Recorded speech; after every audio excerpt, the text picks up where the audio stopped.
आपको कंटिन्यूस अगर खांसी हो रही है और यह खांसी आपका 3 वीक से ज़्यादा हो गया है तो आपको टीबी हो सकती है, यानी ट्यूबर क्लोसिस।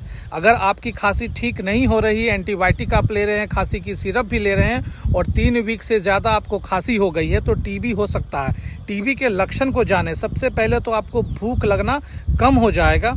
दूसरा, आपका जो वजन है वो पहले से आपको कम नज़र आने लगेगा। चेहरे में, बदन में पूरा एक कालापन सा नज़र आएगा। तो ये सब टीबी के लक्षण हैं। अगर आपका 3 वीक से ज़्यादा खांसी हो गया है और ठीक नहीं हो रहा है तो आपको नज़दीकी स्वास्थ्य केंद्र में जाना चाहिए और अपना टीबी का टेस्ट करवाना चाहिए। दोस्तों प्लीज़ वीडियो को ज़्यादा से ज़्यादा शेयर करें और अगर आपकी खांसी लंबे समय से चल रही है तो आप मुझे कमेंट में बताएं, मैं आपको बताऊँगा कि क्या करना चाहिए।